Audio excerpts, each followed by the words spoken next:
আজকে সমাজটা গীবতে ভরে গেছে। এই মানুষ যদি একটু সুযোগ পায় দেখবেন গীবত করতে আরম্ভ করে দেয়।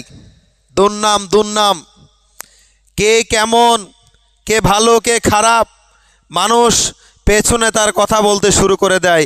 এই তোমরা ঠিকানে বসে আছো নাকি? আজকে মুখের সামনে দেখা হলে কত প্রশংসা করে, কত সুন্দর সুন্দর কথা বলে, একটু আড়াল হয়ে গেলেই তাকে গালিগালাজ করে, তার দুর্নাম করে, তার বদনাম করে, তার গীবত করে। বলেন একটা মুসলমান হওয়ার পরে গীবত করতে পারে? নাম দিয়েছো মমিন আর কাজ করছো কমিনের মতো, নাম দিয়েছো পুরুষ কাজ করছো কাপুরুষের মতো। জানেন গীবত করা কত বড় গুনার কাজ? যে ব্যক্তি গীবত করে তার জন্য বলা হয়েছে সে যেন তার মরা ভাইয়ের গোস্ত খেলো। এত বড় খারাপ জিনিস গীবত করা। গীবত করা, পরনিন্দা করা, পরের বদনাম করা, দুর্নাম করা আর নিজের মরা ভাইয়ের গোস্ত খাওয়া সমান। তার মানে অজান্তে আপনি আপনার মৃত্যু ভাইয়ের গোস্ত খাচ্ছেন না তো? আবার কত বড় খারাপ কাজ করছেন। আজকে মানুষ, পাঁচটা মানুষ একত্রিত হলেই কথায় কথায় গীবত শুরু করে দেয়। আহারে, নামাজ পড়ে কি হবে যদি গীবত ছাড়তে না পারো? রোজা রেখে কি হবে যদি পরের পরনিন্দা করতে না ছাড়ো?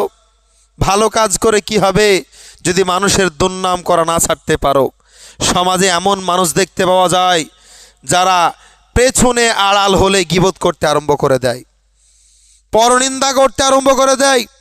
এটা মুসলমানের কালচার নয় যে আপনি মুখের সামনে প্রশংসা করবেন আর পেছনে তার দুর্নাম গাইবেন, পেছনে তার গীবত করবেন। এটা মুসলমানের কালচার নয়, এটা মুসলমানের কালচার নয়, এটা বেঈমানের কালচার, এটা বেঈমানদের কালচার, এটা মুনাফিকের কালচার।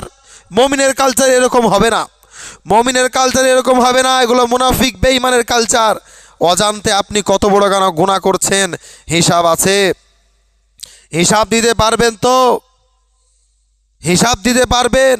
আপনি ঠিকানে বসে আছেন নাকি যে পাড়াতে কে ভালো কে খারাপ, কার বোটা কেমন, কার বিটি কেমন, কার ছেলে কেমন, কার মেয়ে কেমন আলোচনা করে, আলোচনা করে। কিন্তু এখনো হুঁশ এলো না যে না না, এই মুখে আল্লাহর নাম নি, এই মুখে গীবত করব না, এই মুখে কাউকে কষ্ট দেব না, কারো বিরুদ্ধে খারাপ আচরণের কথা আমি বলবো না, কারো বিরুদ্ধে খারাপ কথা আমি বলবো না। আরে কারো যদি খারাপ আপনি দেখেও থাকেন, শুনেও থাকেন, সেইটাকে যদি আপনি নিজের অন্তরের মধ্যে দাফন করে রেখে দেন, সেটাকে যদি লুকিয়ে রেখে দেন, কারো সামনে প্রকাশ না করেন, কাল কিয়ামতের মাঠে আল্লাহ আপনার অনেক লুকায়িত জিনিসকে আল্লাহ লুকিয়ে রাখবে, যেটা সমাজে মানুষ জানে না। এমন কাজ করেছেন আল্লাহ তো জানে, সেই জিনিস কিয়ামতের মাঠে প্রকাশ করবে না। আর আমরা করছি কি? আজকে আমরা ঢোল পিটিয়ে বেড়াচ্ছি, গীবত করে বেড়াচ্ছি, সুযোগ পেলে গীবত। না মুসলমান, কখনো না। গীবত থেকে ফিরে আসতে হবে, তওবা করতে হবে। তওবা করে গীবতের রাস্তা থেকে ফিরে এসে সঠিক পথে আসতে হবে। গীবতকে টোটালি তালাক দিয়ে, গীবতকে টোটালি বন্ধ করে, গীবতকে টোটালি হারাম করে আপনাকে নামাজ পড়তে হবে, রোজা রাখতে হবে। তবে আল্লাহ রব্বুল আলামিন আপনার নামাজকে কবুল করবেন, আপনার রোজা কবুল করবেন আর তার প্রতিদান দেবে। আর গীবত, নামাজ, গীবত, রোজা, গীবত, হজ, গীবত, ভালো কাজ, দুইটা যদি একসঙ্গে থাকে, আহা, কাজে আসবে না, না, কখনো না। যদি আপনি 1 লিটার পানিতে যদি আপনি 1 কেজি লবণ ফেলে দেন, সঙ্গে সঙ্গে যেমন চিনতে পারা যায় না কোথায় চলে গেল, শেষ লবণ কোথায় গেল, পানি খেয়ে ফেললো, ঠিক সেরকম আপনার যতই নেকি হোক না কেন, গীবত করে যদি বাড়ান, ওই লবণের মতো পানি যেমন লবণকে খেয়ে নেয়, ঠিক আপনার গুনাহ, গীবত আপনার নেকিগুলাকে খেয়ে নেবে, আপনি বুঝতেই পারবেন না।